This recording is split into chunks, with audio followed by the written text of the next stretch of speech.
Hello, everybody, and welcome back to our second episode of Music News Blitz Roundup, powered by SIP Media Solutions. I'm Anna Ferraz, the host, and I am joined once again with our incredible writers at Music News Blitz. We've got Katie Slater and Nisha Cullen. Hi, guys. Hello. Yeah, we're feeling refreshed after the festive period, and we're ready to get back into it. So let's do it, shall we? We know the drill here. This podcast is basically to talk about everything music, what our writers are currently chatting about, and to see the faces behind our incredible pieces. So yeah. We're going to talk about two different things today, which somehow connect in my mind, but they are very different. We're first going to be talking about offline listening, which is things like vinyls, iPods, MP3 players. And then we're going to go into pop culture, pop stars, what actually makes a pop star feel real. So yeah, let's start off with offline listening, because I feel like this is something we're all noticing, but maybe not fully talking about. So why don't we get into that? That is Nisha's article. Yeah, so it was one day I was like, I have no idea what to write about. So I asked my boyfriend and he was like, well, I'm currently like refurbishing an iPod. Like, why don't you talk about that? And I was like, I was seeing like a big trend of kind of people turning to CDs and portable CD players for kind of listening to music on the bus and stuff like that. And I was like, that's actually really interesting. And in doing the article, I was kind of like, maybe I should get an iPod. Like I used to have one years and years ago, but I'm like, I think something about the ownership of your music, because when you're streaming on Spotify, Apple Music, you don't own the music. It's like you're borrowing it. And say Spotify were to go down today, I wouldn't have any music. Where if you have it kind of in a library, either it's vinyl, CD, or on an iPod, like it's still a digital library, but you buy the music, you own it.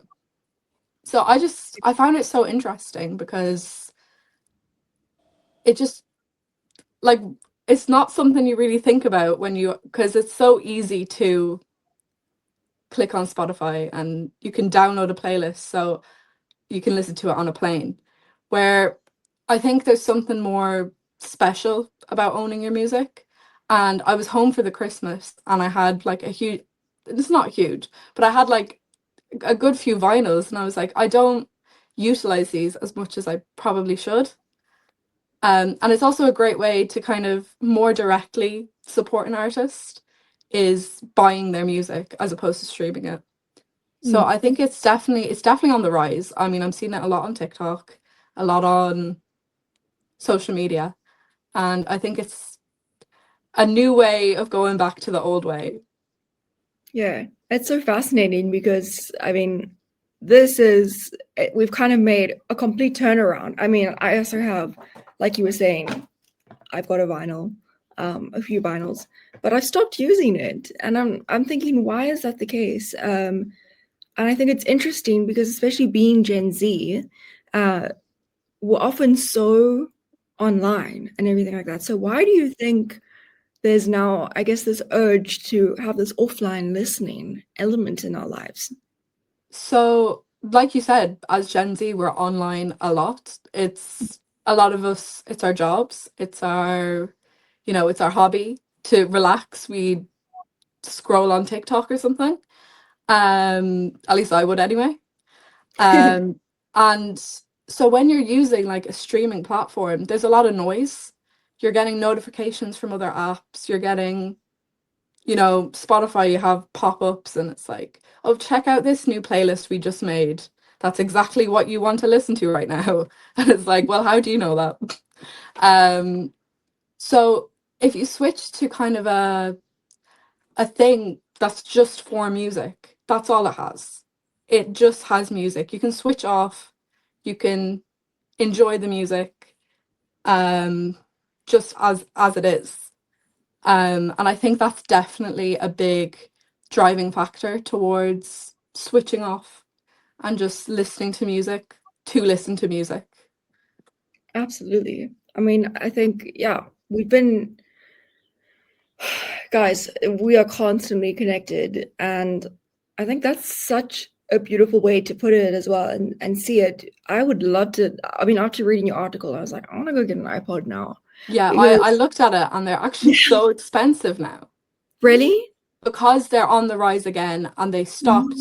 The last iPod, I think, was released in 2022. Yeah, So there is that kind of limited availability, sort of. So they're going back up in price because more people are wanting them. that's so interesting how these trends resurface. Mhm. Yeah. Katie, what do you think about that? Do you think it's something we're craving in our generation? A kind of more mindful listening, a break from all the noise?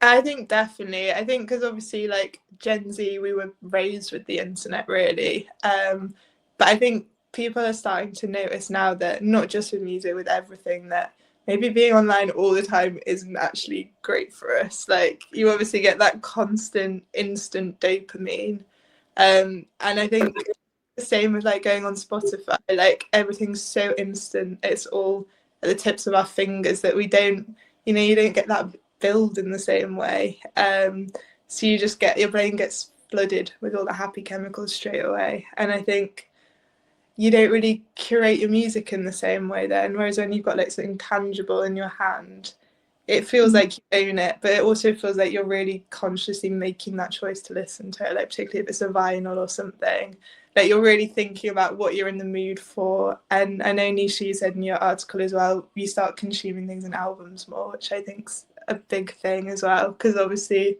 our lives have become a lot about like singles and just listening to like really short bits of music because of TikTok. But I think it's just turning back to conscious listening, really.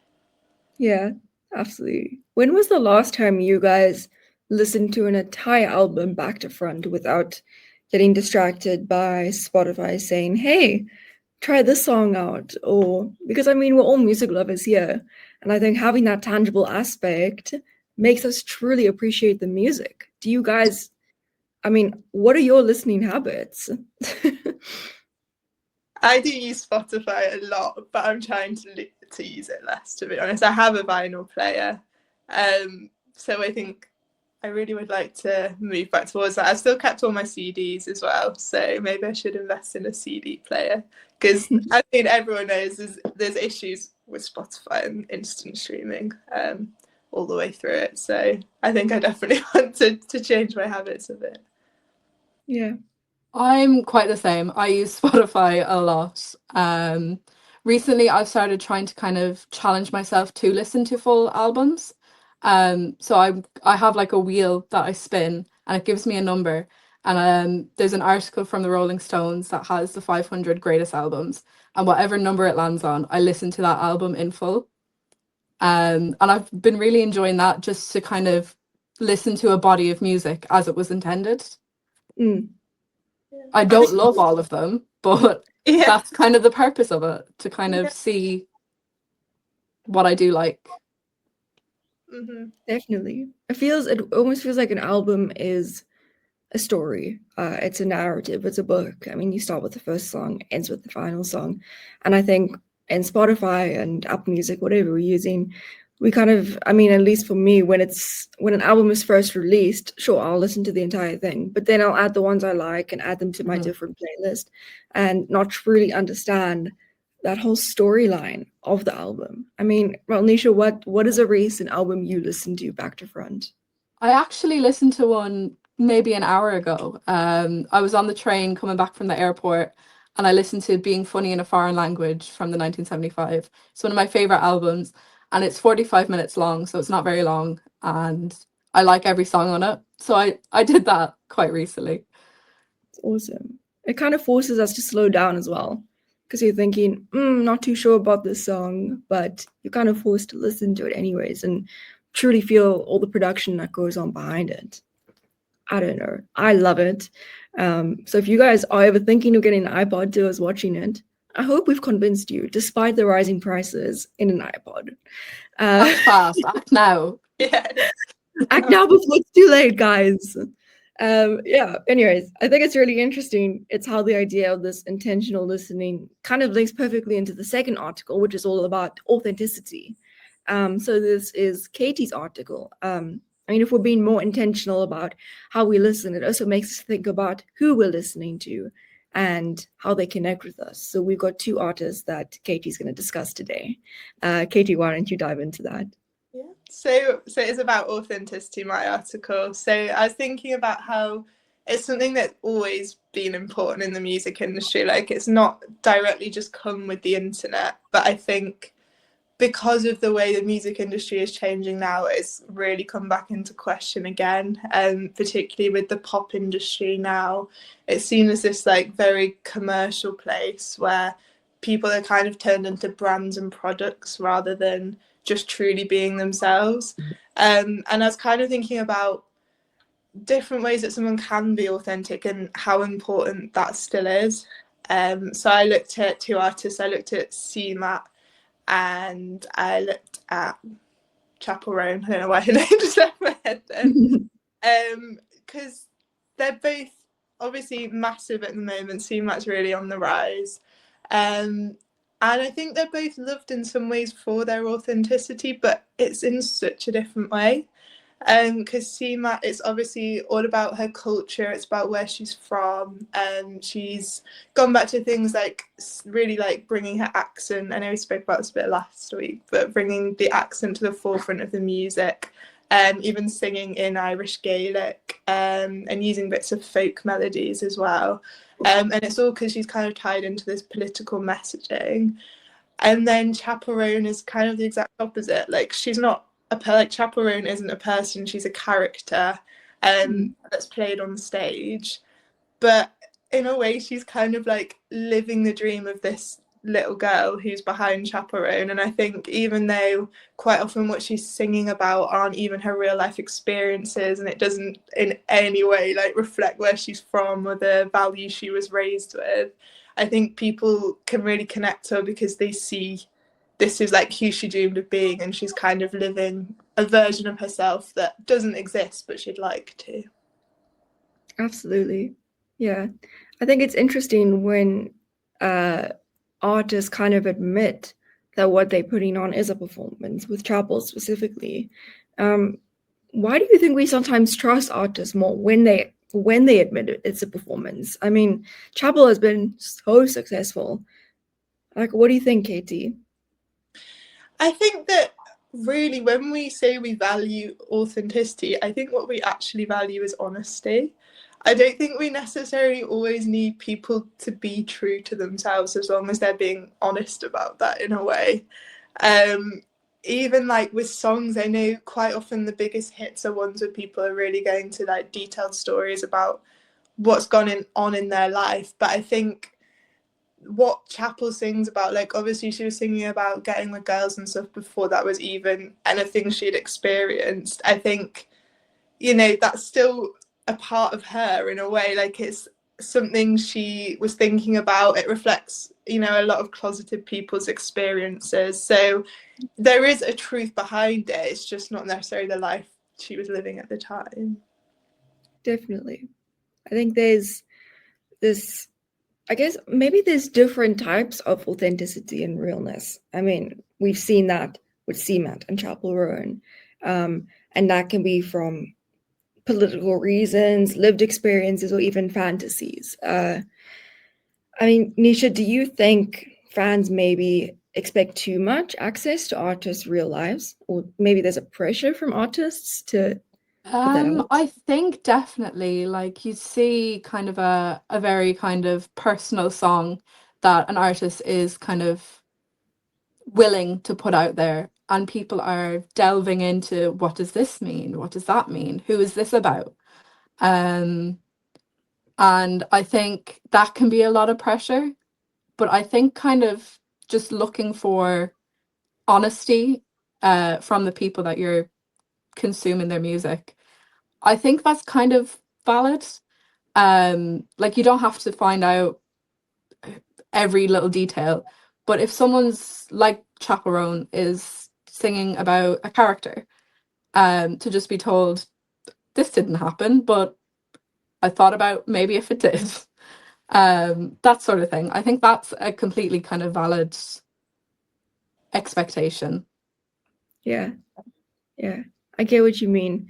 And I quite like when artists, I guess, detract from maybe their real lives and they start off talking about maybe a fantasy life. I think instantly of, we all know I'm a Swiftie, guys. I'm going to talk about Taylor. I'm sorry.